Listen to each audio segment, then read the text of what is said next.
You're listening to C103's Cork Today podcast. Phone and text lines are currently closed. Anneliese Dressel is at the Health Hub Times Square in Ballincollig, joining us this afternoon. Good afternoon to you, Anneliese. Good afternoon, Patricia. And you're very welcome. Let me go straight into questions. Hi, could you ask Anneliese, is it safe to use nature tint colour on an itchy scalp? I would say no. Now, it depends on how, if your scalp has gotten itchy since you've started using it, it could be actually a reaction. It is a natural hair colour, Patricia, but there are still some chemicals in there. So I think that it could be that you're irritated by some chemical in it, or if it has been itchy previously, maybe it's a little bit of dandruff or a bit of dermatitis.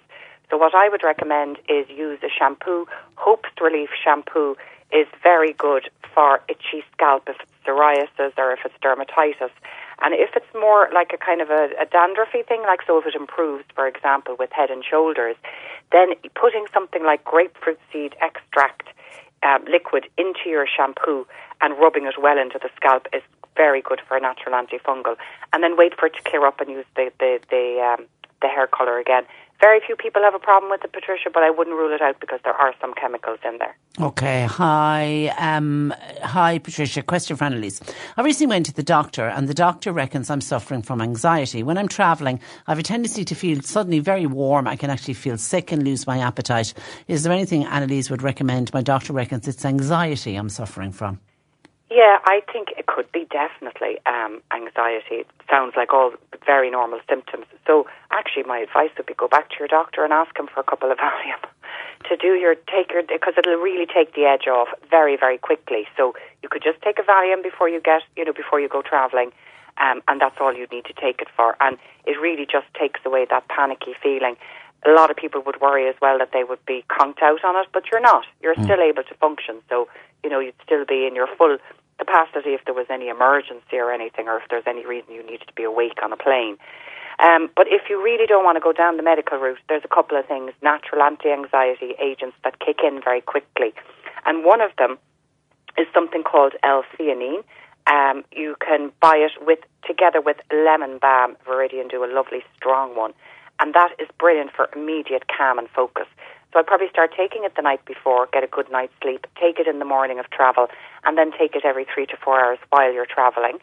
The other thing that's very good is the CBD oil, which is cannabis oil, but there's none of the kind of the hallucinatory chemical in there, so you will not get stoned, don't worry. Okay. And that's very quick again, just to make you feel very, very calm and collected. So the best thing to do is get it in a spray or a pump and just put it under the tongue.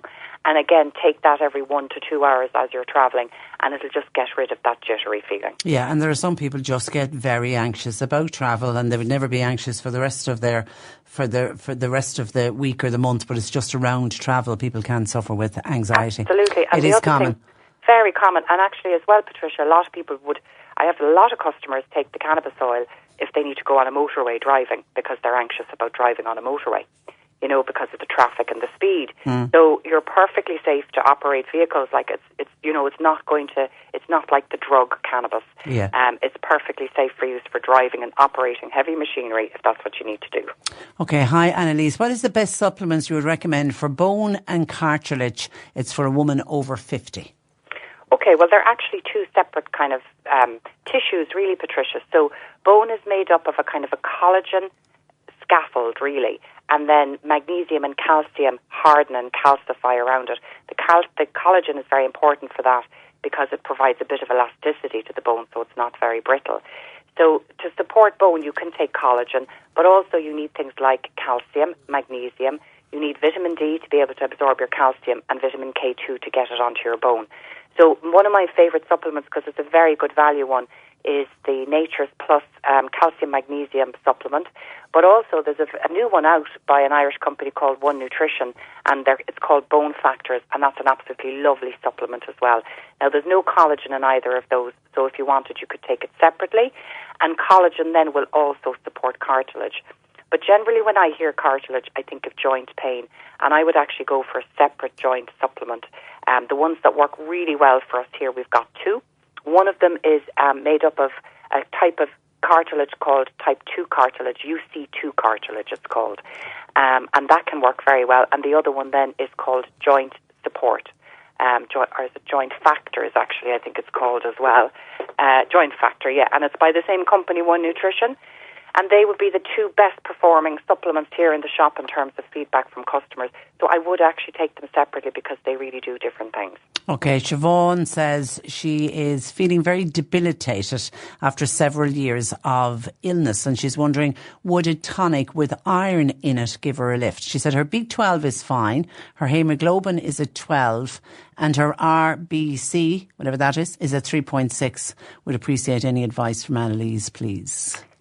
So now I wouldn't be I'm able to read a blood test, Patricia, but I'd need to see the ranges. I wouldn't know them off the top of my head, okay. Maybe like a doctor. So I'm not sure if they're within range or not.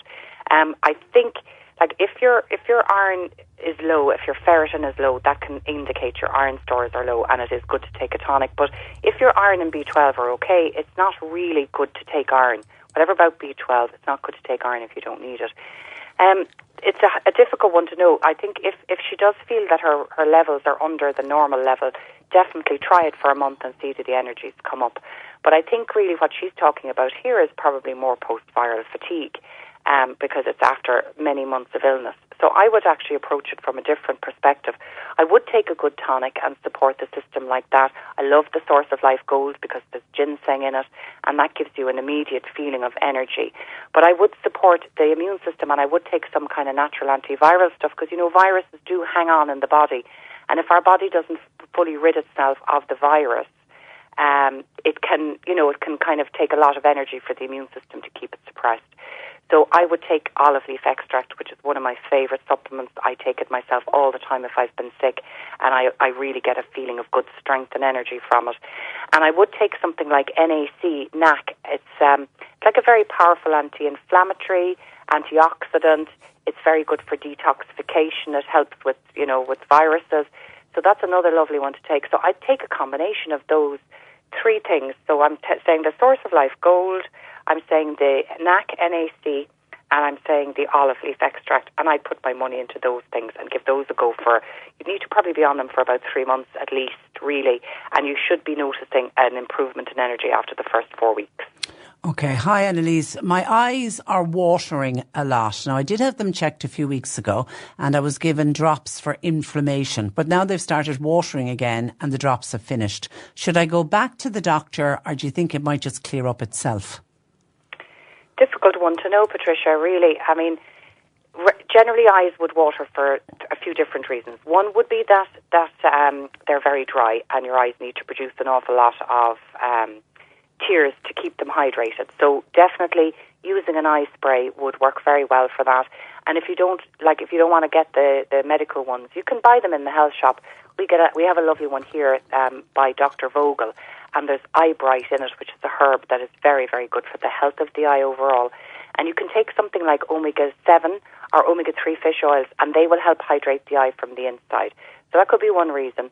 The other reason could be if it's only at this time of the year, that maybe it's a little bit of reaction, pollen reaction, hay fever, or it could be, an allergic reaction overall. So you can actually get eye drops specifically for that. And you could take a natural antihistamine like Luffa is a very good one. It's spelled Luffa. And also quercetin, Quercetin, is a lovely anti-inflammatory and a great natural antihistamine as well. So you could try the two of those things. And then the last reason is that maybe there's blocked ducts, and then you do definitely need to go back to your doctor for that. Okay, hi, question for Anneliese, please. I have several kidney stones. Ouch. Is there anything I can take to soften them to help pass them? Yes, absolutely, and it's really successful. So malic acid, which actually is very high in apples, is really good to soften the stones. So what happens is that calcium salts will harden, they can harden in the kidneys. So if you can prevent them from hardening, like you can pass tiny little softer stones very easily. So the malic acid keeps them strong. Now drinking that amount of apple juice would give you a huge sugar hit. So I think it's better just to take the malic acid, and you can get it from a company called Viridian. They do malic acid, and if you take one a day, it should prevent them from hardening. And I have a lot of customers who take it and have been taking it for many years and haven't had a problem with kidney stones since. The second thing you could take, which is probably not as successful, but it would be better if the stones are already kind of bit hardened, is something called quadrupedra. It's also called chancipedra. Its local name in South America is called stonebreaker. So that's a very good one if there's existing stones there that are hardened, to help soften them down and help you pass them easier. And you can get that in a tea or you can get it in capsules. It's called quadrupedra.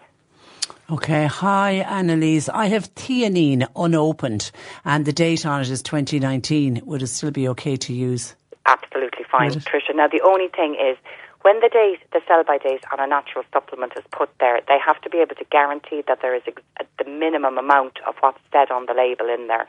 So the only thing that might happen with that supplement is that it mightn't be as strong as it should be. It might have degraded, but in terms of its safety, it's perfectly safe.